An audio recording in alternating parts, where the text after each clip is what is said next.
E tendering के विरोध में बबैंड ब्लॉक के सरपंचों का बीडीपीओ कार्यालय के बाहर धरना प्रदर्शन लगातार तीसरे दिन भी जारी रहा। सरपंच एसोसिएशन को समर्थन देने पहुंचे समाज सेवी संदीप गर्ग ने कहा कि अगर प्रदेश के सरपंच ही सरकार से खुश नहीं होंगे तो भाजपा नेताओं को प्रदेश में अपनी जमानत बचाना भी मुश्किल हो जाएगा। सरपंच एसोसिएशन के ब्लॉक प्रधान दुनीचंद ने कहा कि गांव में विकास करवाने का पूरा हक सरपंच को होना चाहिए, क्योंकि उसे गांव की जनता ने विश्वास से चुना है। इंडिया ओवरव्यू के लिए बबैंड से सुरेश अरोड़ा की रिपोर्ट। खट्टर सरकार मुर्दाबाद, खट्टर सरकार मुर्दाबाद। ई टेंडरिंग बंद करो, ई टेंडरिंग बंद करो, हमारे हक 1 लाख पूरा हो जाए तो बहुत बढ़िया। 7 बजे कर दो वापिस। और जो हम धरना प्रदर्शन में बैठे हैं, शाम में 7 बजे वापस कर दो। सारी जो भी सारे के सारे सरपंच जो भी नए चुन के आए हैं, और सरकार भी हमसे छोटी सरकार कह रही है, तो सभी कहते हैं 20 लाख या ई टेंडरिंग। मैं नहीं कहता 20 लाख, मैं तो यही कहूँगा कि सरकार को जैसे अपने गांव के कार्य, चाहे 50 लाख का हो या 1 करोड़ का हो, जब सरपंच चुन के आए अपने गांव से, तो वो पूरे का पूरा कार्य करने का हक सरपंच को होना चाहिए।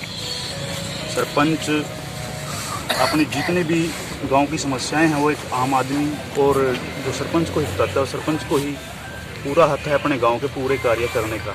मैं तो सरकार से यही गुजारिश करूंगा कि हम भी सरकार के साथ हैं, मगर हमारे जो हक हैं वो हमें वापस दिए जाएं। और जो 20 लाख है, मैं 20 लाख नहीं कहूँगा, मैं तो ये कहूँगा भी 1 करोड़ रुपये का काम हो जो वो सरपंच ही करे, और पूरे का पूरा फ्री हैंड सरपंच को छोड़ दिया जाए कि अपने गांव के पूरे कार्य सरपंच ही करेगा। जब सरपंच को गांव के लोगों ने अपने मत से चुन के भेज दिया जाए, तो सरपंच को ही पूरा हक होना चाहिए अपने गांव के कार्य करने का। तो मैं आप लोग पत्रकार बंधुओं के माध्यम से सरकार तक यही अपनी बात पहुँचाना चाहूँगा कि हमारी मांगें जल्द से जल्द पूरी की जाएँ, और जो 2 साल से विकास कार्य रुके हुए हैं हम उनको सुचारू रूप से कर सकें। सर, पिछले 3 दिन से आपका धरना प्रदर्शन चल रहा है और सरकार के कान पे जूं तक नहीं रेंग रही है, तो सर ये कितना धरना प्रदर्शन रहेगा? देखिए, अभी हम अनिश्चितकालीन धरने पे बैठे हैं, और हम भी अपने जब तक हमारी मांगें पूरी नहीं होती तब तक हम धरना प्रदर्शन जारी रखेंगे। देखिए, पहले तो 3 साल इलेक्शन ही नहीं हुए सरपंच के, और आज गांव के क्या हाल है किसी से छुपे हुए नहीं है। कोई मंत्री, कोई एमएलए, किसी भी प्रकार का कोई उत्तराधिकारी जो जिम्मेवार है, कोई भी गांव में आके जमीनी स्तर पे नहीं दिख रहा कि किस तरीके की क्या दिक्कत है।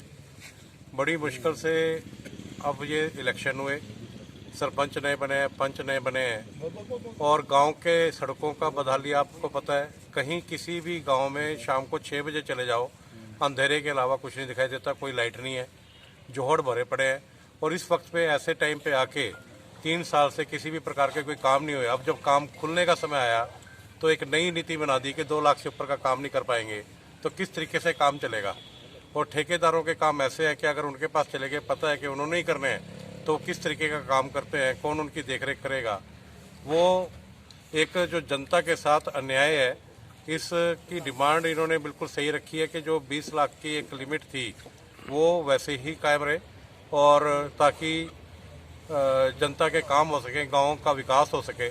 और बीजेपी सरकार को मैं एक और बात कहना चाहता हूँ कि अगर वो दोबारा सत्ता में आना चाहती है, आज के दिन जो राशन कार्ड कट चुके हैं उसके बारे में अगर जल्दी ध्यान नहीं दिया गया तो आप सत्ता में तो आना बड़ी दूर की बात है, आप हरियाणा के अंदर कोई भी खाता भी नहीं खोल पाएंगे।